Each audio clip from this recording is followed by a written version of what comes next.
day, viewers and listeners. My name is Aini Yokwemibo, bringing you the agricultural news from SBFS TV. Now the headlines. Rollover Donors Fund. Oyo expands steps with IITA. 12 schools covered. FEM partners play to boost dairy production, job creation. Near East and North Africa countries focus on nutrition, climate, resilience, water and gender. Now the news in details. Rollover Donors Fund. Donors agency working with federal and state government have been funding projects designed to improve small-scale farmers' activities and domestic food supply. In remote and rural communities, poverty is high. There are growing concerns that the impact of such fund is not being felt by the farmers. Daniel's SCH reports. Millions of dollars come in as grants yearly to support projects aimed boosting opportunities for agripreneurs to establish agro-related, commercially viable businesses. Such grants cover basic services, water supply and sanitation, agriculture, governance, and the private sector. Farmers in the north and southwest plant crops, which requires a lot of water to grow as drought stress the plants. With spells of drought, many migrate to areas near the River Niger, and others plan to take advantage of fertile banks to enable them to cultivate food crops. Such areas are not plenty in the north. In addition, it has been difficult for farmers to develop indigenous irrigation systems to sustain food production because of scanty rainfall. Indeed, access to irrigation has been critical to farmers. To address this, the government and stakeholders have been pursuing major constructions to increase the number of dams and storage capacity nationwide. In this respect, there have been donor-led efforts globally to address the imbalance between increasing food demand and lower agricultural yields. The World Bank and other donor agencies have been supporting projects to reduce farmer dependence on rain-fed farming methods. Largely, the project centered on providing small-scale irrigation technology to farmers. Ordinarily, farmers who regularly face droughts and lack of water during planting should be considered. But that is not the situation. So far, the number of farmers without irrigation kits has not improved. According to a study by SBM Intel, a Lagos-based research firm, on the impact of ravaging effect of drought and flooding in 7 states last year, more than half of the farmers engaged had no irrigation system, even when they believe that it will help greatly in their farming endeavors. The study covered Nasarawa, Osun, Benue, Oyo, Katsina, Ogun, and Lagos. Oyo State steps with IITA, 12 schools covered. The Oyo State government has approved $1.7 million for the second phase of the Start Them Early program, STEP. The program is an initiative to encourage and redirect the aspirations of young secondary school children in the state of agribusiness.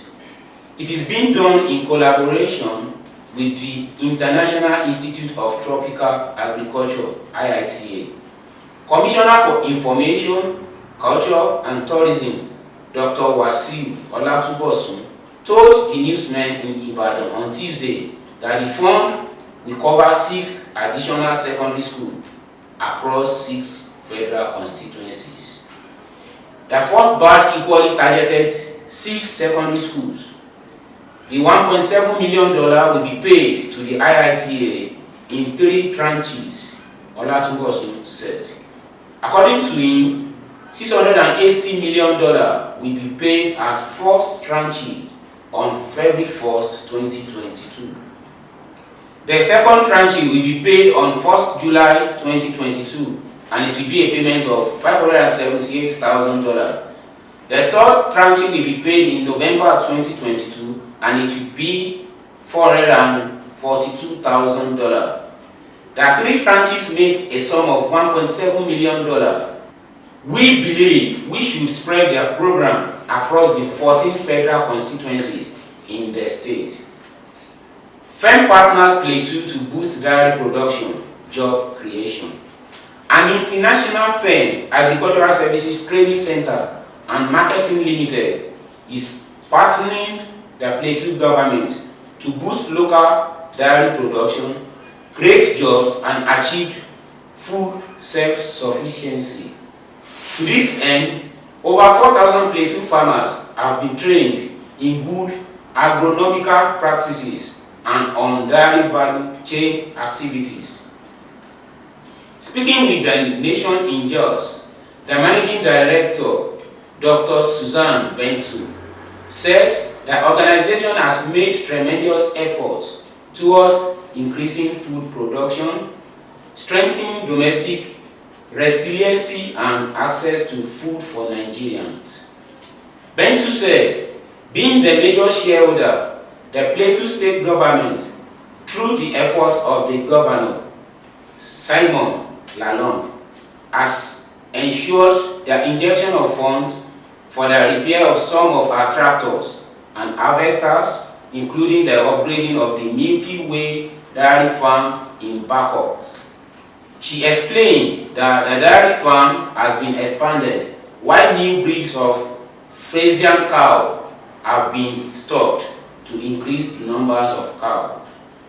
In addition to this, a new processing line has been installed and the farm and factory upgraded. According to her, the production of yogurt and other dairy products leaves the factory for the market only. She said the funding also enabled commercial rice farming during the last farming season. For a start, we covered 1,005 hectares of a rice farm in Shimanka, Bua, and Gombe. The harvest from this farm was a huge success, and we plan to continue during the next farming season. She added arrangements were at advanced stage to transform their greenhouses in Vom from demonstration farms to fully commercial farms. She explained that ASTC and M Limited introduced Plateau farmers to modern and better farming methods through improved seed and seedlings and best farm practices. We offer training and have already trained over 4,000 farmers. Our impact includes the number of greenhouses on the Plateau. Some of our trainings have gone beyond the state, building greenhouses for interested farmers, calling on farmers to feel free to access the services of ASTC and M, she added. We also want to inform farmers that our doors are always open. Interested person can always approach us to find out what we are doing. Bentu said the company, which came into being in 2009, was an initiative of the Plateau State government and an Israeli company formed to provide agricultural services. Near East and North African countries focus on nutrition, climate, resilience, water, and gender. Near East and North African countries focus on nutrition, climate, resilience, water, and gender. The 36th FAO Regional Conference for the Near East NERC 36 started today with a focus on improving nutrition, building resilient rural communities, optimizing water management, addressing the impact of the climate crisis, and fostering green recovery initiatives, as well as gender-sensitive development strategies. Agri-food sectors are among those struggling to recover from the shock created by the COVID-19 pandemic over the past 2 years, and highlights the importance of sustainable and resilient societies. FAO Director General Q.U. Dongyu said in opening remarks conveyed virtually to the meeting hosted by the government of Iraq. In the Near East and North African region, the pre-pandemic food security situation was already critical, with rising hunger, increasing inequalities, jeopardizing the welfare of rural populations, women and youth, and worsening water scarcity, he said.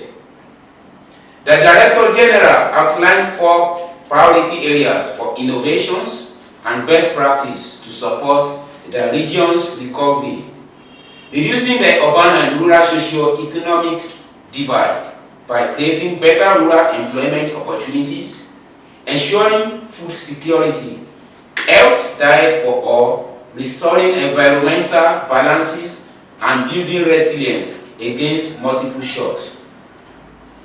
Action at country level is the call to 2030 agenda, QU said, emphasizing the importance of partnerships and cooperation in achieving the 2030 agenda. Dialogue, joint thinking, cooperation, partnership, and the development of new strategies to deal with challenges, especially climate change, are among the priorities to achieve common goals, said Prime Minister Mustafa Al-Kadhimi of Iraq in opening remarks. No society can grow at the expense of another. The inaugural session was also addressed by Mohammed Karim Al-Tafaj, Iraq Minister for Agriculture, the chairperson of NERC 36, and As Ogavin, independent chairperson, and the FAO Council. The Director General of FAO expressed his gratitude to the government of people of Iraq for hosting NERC 36 during challenging times. For the delegations who joined the meeting in Baghdad.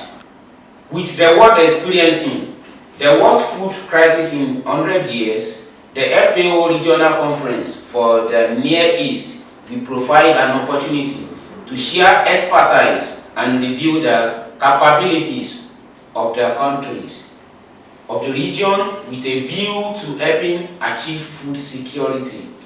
The Iraq Agricultural Minister Mohammed Karim Al-Tafaj highlighted during his opening speech. The conference output is expected to reflect positively on the future of agriculture in Iraq and to help achieve integration among the countries of the region, he added. And that is the end of the news. Thanks for watching and listening to us. Do enjoy the rest of your day.